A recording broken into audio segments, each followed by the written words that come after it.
Carl and Damon here from Games, Brains and a Head-Banging Life, gbhblofficial.com for short. And they made what into a TV series. Lara Croft, not Lara Croft, Tomb Raider, The Legend of Lara Croft. I was going to start off like saying it like the movies. Lara Croft, Tomb Raider, and Lara Croft, Tomb Raider, The Cradle of Life. No, it's Tomb Raider, The Legend of Lara Croft.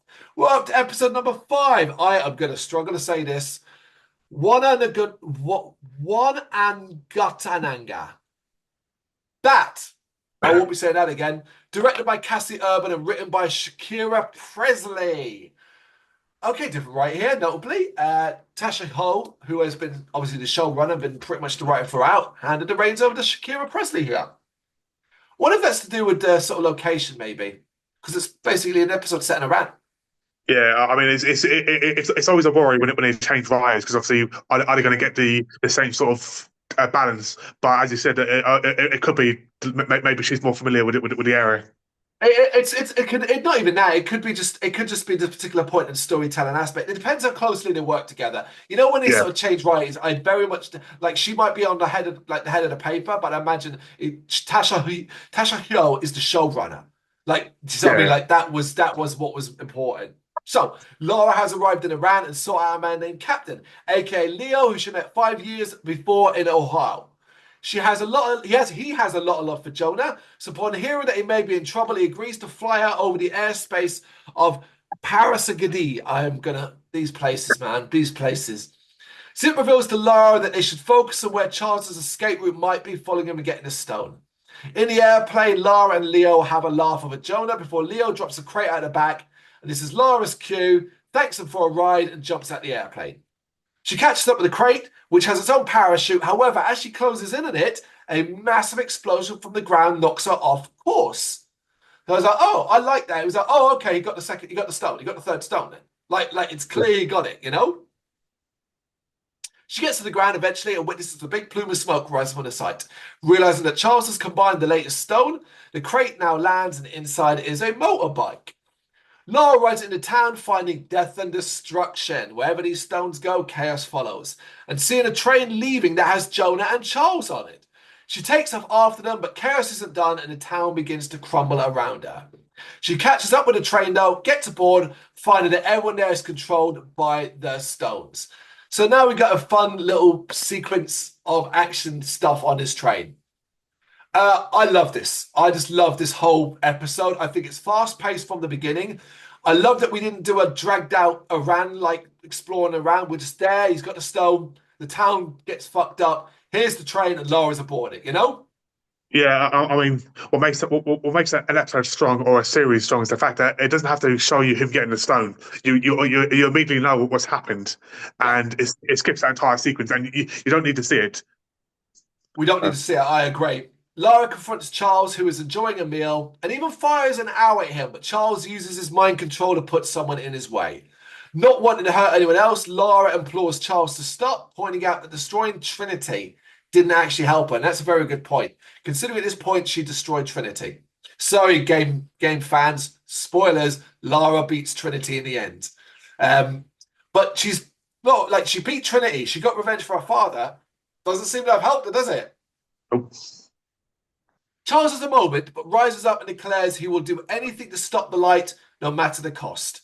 Lara points out that he won't be able to control the artifact, and Charles now uses the stones to turn Jonah violent and gets to attack Lara. So, here is where the show started its downward spill for me. This is where I realized, no, this is really shit. This is a shit change for Charles. So basically, what we have here now is a supervillain. yeah, Oh, he's not quite super yet, but he's going that way. Because and you can say, oh, the stones are controlling all that. That's just lazy. Him sitting there having a meal and being all like, I'm soft spoken and talking about murder and death and destruction while enjoying the food. And then he's a mind control to use a body to protect himself. And then rather than having everybody sort of attack Lara and kill her, he's like, no, I'm gonna do something really stupid. I'm gonna get her best friend to attack her like one on one. That's like so. I was like, oh man, this isn't going to be a nuanced character at all. It's just going to be a so shitty villain. it's so lazy writing, in my opinion. You know, it's so. I mean, we spoke about it in the last episode. This is always going to go one way. He's either going to be the super bad guy, or he's going to be the confused Yep. 50-50. I'm not too sure, and it's just lazy. I would have rather that though, and both would have been lazy, you're right, but I'd have rather the conflicted villain to the end, Yeah. you know? And maybe even if it's just that the stones overpower him eventually, he can't control them. That kind Hmm. of thing, you know? Or at least, you know, like the ring at the end of Lord of the Rings, even Frodo eventually gives into it. So Yep. does Exactly. Charles. Jonah attacks Lara and she's forced to fight back while Charles watches. I'm surprised he wasn't going, you know? She's able to survive though and get the jump on Charles, momentarily breaking the spell by knocking the artifact out of his hands.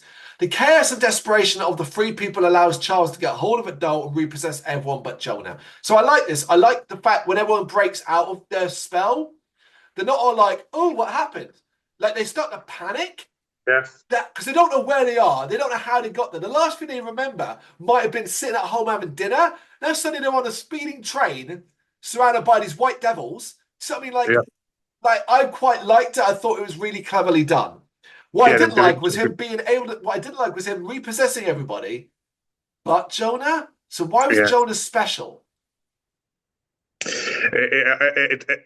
Again, it was the obvious thing going to happen because he wasn't going to keep him possessed for the entire for the entire thing. He was going to break out. Or I actually thought they were going to do something stupid, like where he's going to walk towards Lara and go, "I know you. You're my best friend. I won't fight you. I will break the spell myself." But yeah, Well, I thought they did kind of that. I thought he'd have Laura down, bloodied, and as he walks towards her, Laura's like, "Jonah, it's me. Remember me. Remember your wife." And he'd be all like, I, yeah. I remember," and stuff like And then that. shoot himself in the head or something like to break the No, but spell. no. He fakes out. He goes to hit her, but he swings around and goes to hit Charles, but Charles is prepared for it. So Charles dodges it. So, I mean, like, that's what we do. Yeah, But that's not quite what we do. Because Lara asks Jonah to trust her, and he does. Asks him if he trusts her, and he says he does. So she rewards that trust by pushing him out the window. Okay, you're going to make me laugh when you do shit like that. I'm a big fan of people who be like, do you trust me? Yes. But she jumps out after him and they're landing as hard, but they survive. And Charles is furious as the train carries on. Alive, Lara and Jonah reunite, and Lara apologizes to him as Jonah reveals he doesn't remember a thing after the tidal wave. So I thought that was really good to explain to people on the train. yeah, They head back to the wrecked town to help, finding Leo as Jonah reveals that his wife-to-be wants them to stop Charles. So he's spoken to Abby, and she's basically said, there's no point in having a wedding if the world is going to end. So you're probably going to have to go and stop Charles. I was like, well, I like Abby's pragmatism there. yeah.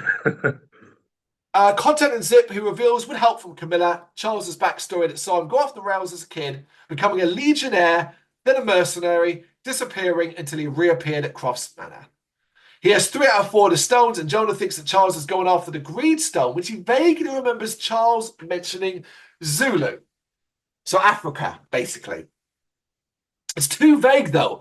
So they all head back to Lara's family mansion, in particular her father's library. There, they all dig into books while discussing Lara moving back in the house. She points out all the familiar memories she has there. So she's still, like, even though she's kind of getting a bit better now, and she's kind of accepted and apologized to Jonah and said, like, I do need you and your help and stuff like that.